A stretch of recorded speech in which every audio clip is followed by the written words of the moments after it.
as a business, have you ever asked yourself what it would be like to in-house marketing projects or what the difference is between outsourcing them? And as an agency, have you ever noticed the trend of businesses that are your clients that have been in-housing certain projects instead of giving them to you? What is the actual difference between in-housing certain marketing projects and giving them to experts or specialists that can help you? Here at helloDarwin, we've actually noticed that there's been a decrease of 37% in the deposit of small projects. That being said, there's been double the numbers for large projects that have been deposited. Now, what explains the situation? Have businesses been more outsourcing their projects or have they been in-housing them more? We're here to tell you the list of pros and cons and what in-housing actually entails and what outsourcing can actually do for your company.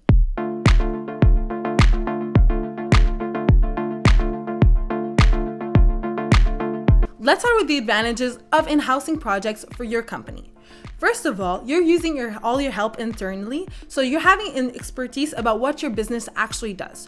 Nobody knows your business better than yourself, right? So that can actually help your in-housing of marketing be more accurate towards what your business represents and what they actually do. You know yourself, so you can project it to the world better. Secondly, one of the biggest advantages is the expense control. We're talking about billed hours that you didn't hear about from your agency or the honorary that are doubled, even sometimes tripled compared to what you pay your employees. We can also talk about the less time wasted because of the communications from one agency to your business. When everything's done in-house, it's a little smoother towards the communication since you're one team working together. There's ways that you can improve the communication with your agency, but it stays a risk that you have to take. Last but not least, using your talents in-house can permit your team to be more hands-on on certain projects they actually have interest in. When you do that, not only do you value your employees, but you can also let them be more hands-on on projects and let them be more implicated in the team and in the projects that you're willing to take. Now let's talk about disadvantages of what it means to in-house a project. First of all, you can have a tunnel vision because when you're working in your company, obviously you know it well and you know your projects, but your way is always this way because you're not outsourcing it to seeing what other people and what other ways your projects can take. This entails that you can have a one-way vision of your project and that developments and the possibility of becoming better can be very limited. Secondly, there's a lack of expertise. Lack of expertise is when you don't go see specialists or experts that can actually help you. Obviously, some people in your team can help out in certain projects and can have their peace of mind and ideas to bring to the table that can actually help. That being said, they're not necessarily very knowledgeable about certain subjects or not the best people to tell you what to do and what directions to take when it comes to things that are a bit more technical or specific. Thirdly, you can be less aware of cross-industry trends. When you're working in one industry or for one company, obviously you can know what you do in the marketing field or what you do in your own field, but what do you actually know about everything that's out there?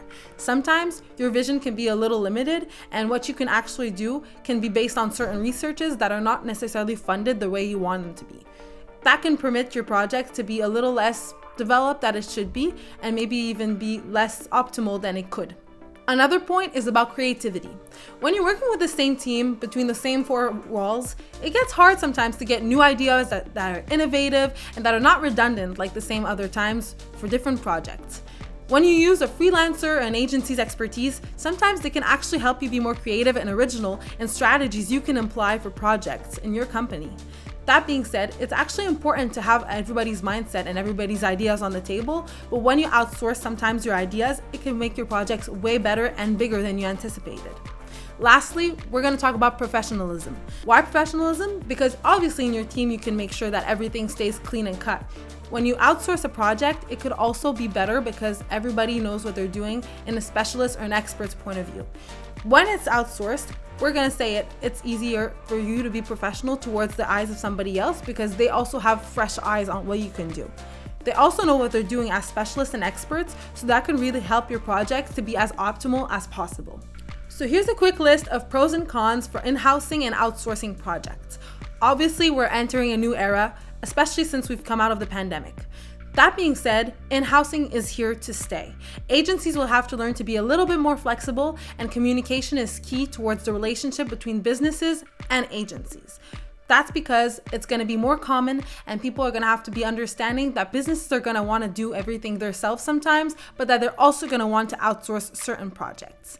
What do you guys think? Let us know in the comments down below. We'd love to know your opinion on what the future will look like and what you do in your business when it comes to outsourcing or in-housing.